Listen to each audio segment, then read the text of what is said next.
Baik, kali ini saya akan membahas tentang demonstrasi konteks dalam perjalanan pendidikan nasional. Sebelumnya perkenalkan, nama saya Nikodemus Wolondon, mahasiswa PPG Prajabatan tahun 2023, Program Studi Pendidikan Matematika, LPTK Universitas Papua.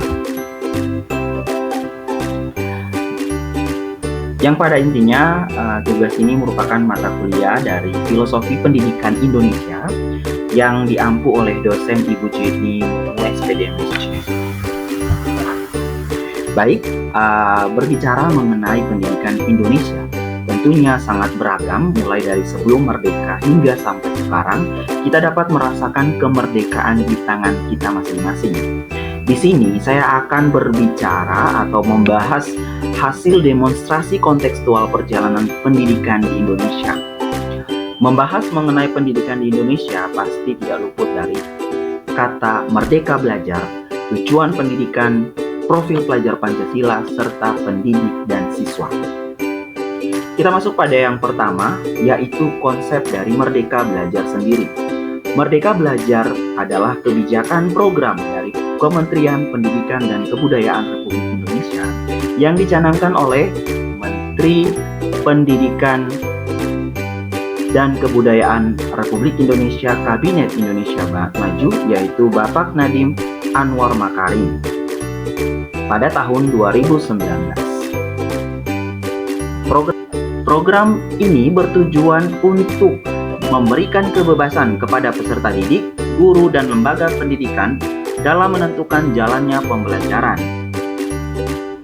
Selanjutnya, adapun tujuan pendidikan nasional Indonesia adalah untuk mencerdaskan kehidupan bangsa dan mengembangkan manusia Indonesia seutuhnya, yaitu insan yang beriman serta bertakwa terhadap Tuhan Yang Maha Esa, berbudi pekerti luhur, mempunyai pengetahuan serta keterampilan, kesehatan jasmani dan rohani, kepribadian yang mantap, dan memiliki rasa tanggung jawab kepada kemasyarakatan serta bangsa. Adapun tujuan pendidikan Indonesia ini diatur dalam Undang-Undang Nomor 20 Tahun 2003 Pasal 1 Ayat 1 yang berdasarkan Pancasila dan Undang-Undang Dasar Negara Republik Indonesia tahun 1945. Selanjutnya kita akan berbicara terkait dengan konsep dari profil pelajar Pancasila itu sendiri. Yang kita ketahui bahwa profil pelajar Pancasila ini adalah kumpulan karakter dan kompetensi yang diharapkan dapat dicapai oleh peserta didik berdasarkan nilai-nilai luhur Pancasila. Adapun terdapat 6 elemen kunci dalam profil pelajar Pancasila. 6 elemen kunci dalam profil pelajar Pancasila sendiri, yang pertama adalah beriman, bertakwa kepada Tuhan Yang Maha Esa dan berakhlak mulia. Yang kedua, berkebinekaan global.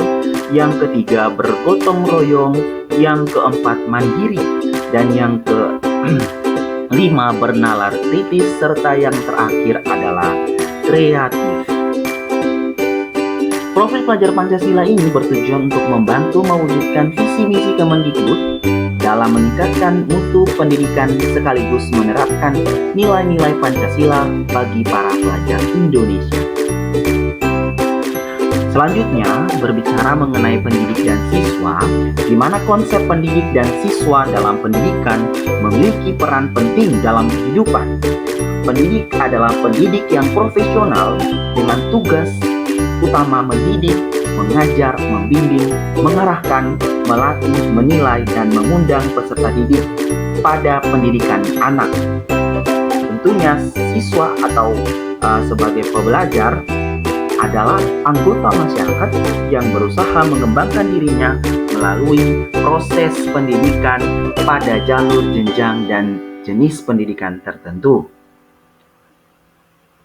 di mana pendidik sendiri bertanggung jawab untuk membimbing dan mengarahkan siswa dalam proses pembelajaran, sedangkan siswa bertanggung jawab untuk belajar dan mengembangkan potensi dalam dirinya. Selanjutnya, dalam filosofi pendidikan Indonesia yang kita kenal, tentunya banyak sekali pahlawan-pahlawan yang bergerak di bidang pendidikan. Di antaranya, yang pertama Ibu Raden Ajeng Kartini. Raden Ajeng Kartini ini adalah seorang tokoh yang berasal dari Pulau Jawa dan merupakan pahlawan nasional yang memperjuangkan hak-hak dan pendidikan perempuan di Indonesia. Ia percaya bahwa pendidikan itu penting dan perempuan harus mempunyai kesempatan yang sama dengan laki-laki untuk memperoleh pendidikan yang selayaknya. Berikut konteks perjalanan pendidikan menurut Bapak Ki Hajar Dewantara, yaitu Ki Hajar Dewantara berpendapat bahwa pendidikan hendaknya ditujukan untuk menghasilkan individu yang cerdas, jasmani, rohani, emosi, dan spiritual. Beliau juga mengedepankan rasa cinta dan kasih sayang, di mana pendidik itu ibarat orang tua bagi anaknya. Konsep pendidik Ki Hajar Dewantara ini mengemukakan terdapat 5 asas yang dikenal dengan Pancadharma, yang meliputi asas kemandirian, asas alam, asas kebudayaan, asas kebangsaan, asas kemanusiaan.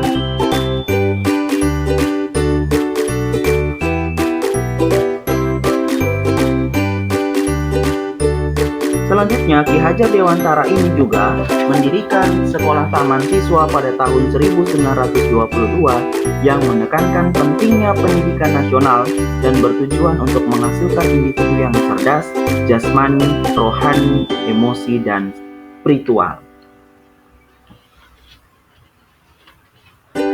Lalu yang terakhir adalah pemikiran perjalanan pendidikan menurut konsep Budi Utomo. Yang kita ketahui bahwa Budi Utomo itu adalah perkumpulan politik pribumi pertama di Hindia Belanda yang didirikan pada tanggal 20 Mei tahun 1908. Tujuannya itu adalah untuk meningkatkan status budaya dan ekonomi masyarakat Jawa melalui kajian pengetahuan barat dan warisan budaya mereka sendiri. Budi Utomo mempunyai peran penting dalam perkembangan pendidikan nasional di Indonesia, dan berbagai lembaga pendidikan berdiri atas prakarsa Perkumpulan Nasional Tertua Budi Utomo dinyatakan sebagai tonggak awal mula pergerakan nasional di Indonesia yang bergerak di bidang pendidikan dan sosial budaya.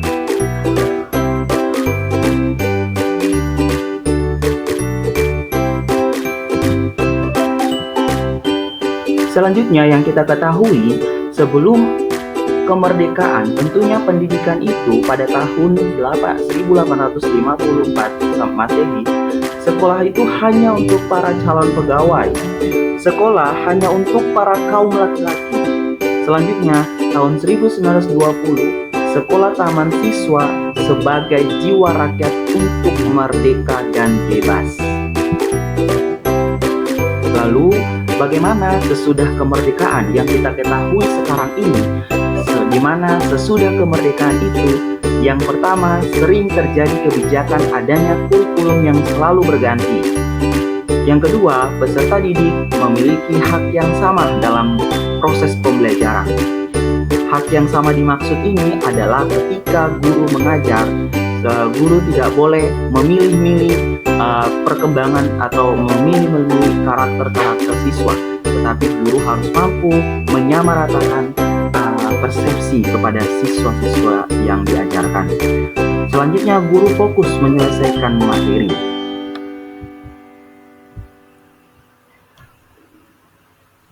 Setelah kita membahas tentang perjalanan pendidikan sebelum dan sesudah kemerdekaan, lalu bagaimana solusi yang akan kita tawarkan sekarang ini? Solusi yang pertama adalah kurikulum yang memerdekakan siswa. Tentunya pada era sekarang atau zaman sekarang ini, Menteri Pendidikan, Kebudayaan, Riset, dan Teknologi telah memberikan kebebasan seluas-luasnya untuk guru maupun siswa, yang mana merupakan konsep belajar yang memerdekakan siswa. Selanjutnya, siswa berkembang sesuai dengan bakat dan minatnya. Dan yang selanjutnya, solusi yang ditawarkan, guru harus sebagai fasilitator. Pada konsep ini, marilah kita mulailah dari diri sendiri. sebagai seorang guru yang baik, kita tentunya harus menemukan apa yang perlu kita kritisi dari permasalahan yang ada saat ini, dan kita harus menemukan solusinya. Bagaimana? Dengan kita menghayati tujuan dari pendidikan Indonesia sendiri. Yang kedua, kita merdeka belajar bagi seluruh siswa. Selanjutnya, selalu memahami adanya perbedaan. Yang keempat, melakukan perubahan yang baik.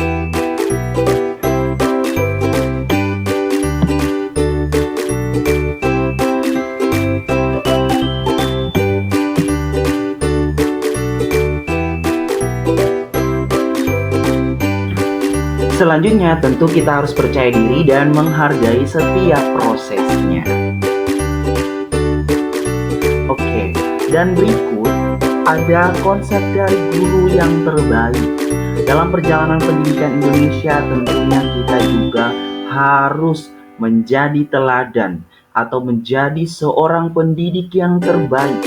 Konsep dari pendidik yang terbaik itu adalah kita menggunakan konsep yang didirikan oleh Bapak Pendidikan Ki Hajar Dewantara.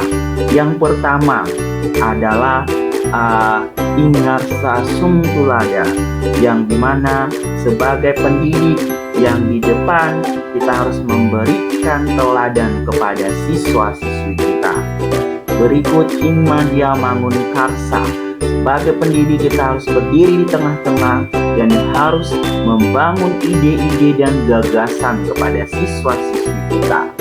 Dan yang selanjutnya, Tuturi Handayani, berarti kita harus berada di belakang siswa untuk memberikan motivasi dan dukungan kepada murid-murid kita.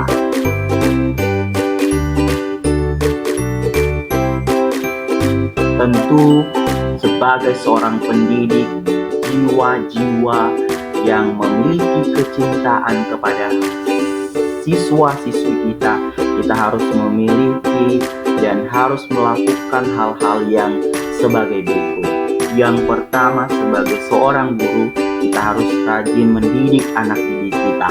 Kita harus mengajarkan mereka dari yang tidak tahu harus menjadi yang tahu. Kita harus membimbing mereka. Kita harus menjadi seseorang yang dirindukan oleh mereka. Kita harus melatih mereka untuk bisa menjadi pelopor-pelopor di masa depan, penggerak-penggerak di masa yang akan datang.